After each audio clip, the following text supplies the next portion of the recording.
So today we will be talking about OnePlus, specifically the OnePlus 15. Now OnePlus, as we all know, has been a brand in the Indian market that's gotten people flagship level features but haven't charged them as much.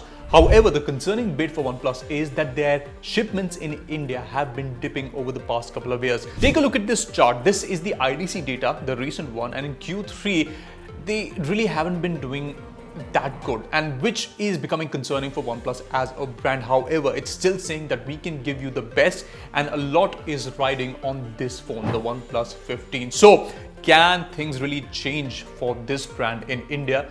Let's try to find out in this review of the new OnePlus 15. Alright, let's start with the display. Now OnePlus has been known for its displays. Even in the previous iteration with the 13, they had a fantastic 2K display, LTPO, AMOLED.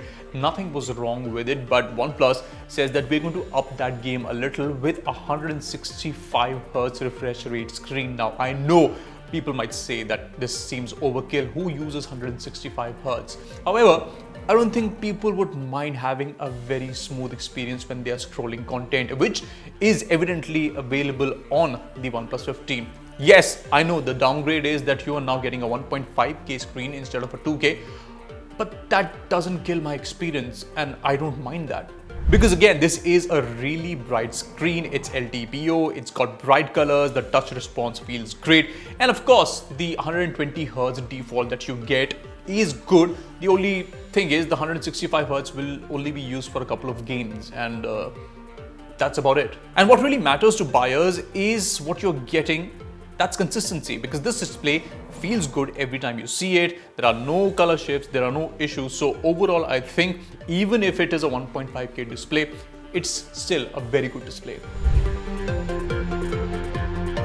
Talking about the design, I know OnePlus hasn't really gone extravagant with its overall design philosophy, but I still like what they are offering. It's minimalist, it's got everything that you need, and it's very lightweight too. Because the story isn't about the looks, it's about durability. Because this is a new scratch resistant display. I kept it in my pocket with coins and keys, and it didn't pick up any scratches, which means that the glass back is really good. But what I feel is really a game changer is the addition of the IP69K dust and water resistant certification, which is absolutely the best. That also means that protection against high pressure water jets and everything. Even if you put your phone into the laundry, if you forget your phone in the jeans, it will be absolutely safe. That's what OnePlus is claiming. I haven't done it, but I'm sure it's true to the word. So I am totally saying that OnePlus has created one of the most rugged smartphones in the market. Again, it has everything that you would need because the design is good, it's got a glass back, the buttons are all there. However, one little thing that I would have loved is the alert slider, which is gone and has been replaced by this plus key. It is customizable just like what we get on the iPhone, but I've hardly been using it. Now coming to the performance, this is the best that you get in the market because this one is running on a Snapdragon 8 Elite Gen 5 chipset, which we have even tested in terms of benchmarks against the iPhone 17 Pro Max, and this one did better. Check out these benchmarks.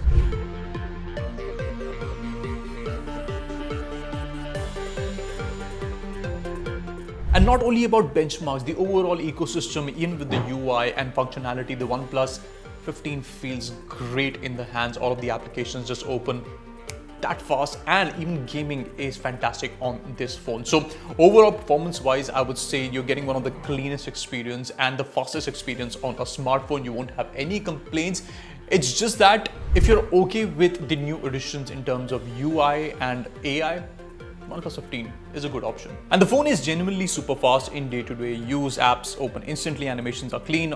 Oxygen OS 16 is doing a lot behind the scenes with AI and with RAM management and background optimizations. This phone takes everything to just a whole new level. So you're getting an optimized phone with performance and a clean UI. It's really a banger.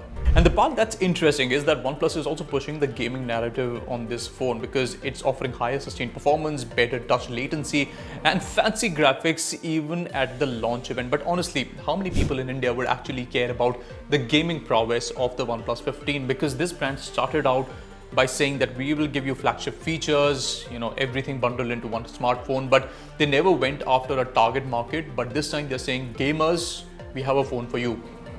But how many gamers are there in India? So to sum it up, it's crazy fast, it's loaded to the brim with the best of software and hardware. And I think if you want performance on your phone, the OnePlus 15 is right up there.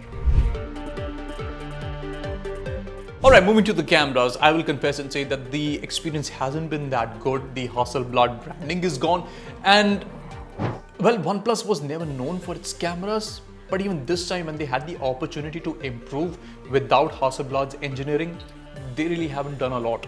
Because when I use this camera, the photos are fine, not bad, but again, not amazing. The dynamic range is okay. Colors can be a bit inconsistent and low light shots are a little soft. And I am not alone. A lot of reviewers are saying the same thing. Cameras is not really the strongest suit on the OnePlus 15. And if you are okay with that, then only go. But I will not be the judge of it all. You can have a look at these samples and maybe take a smarter decision.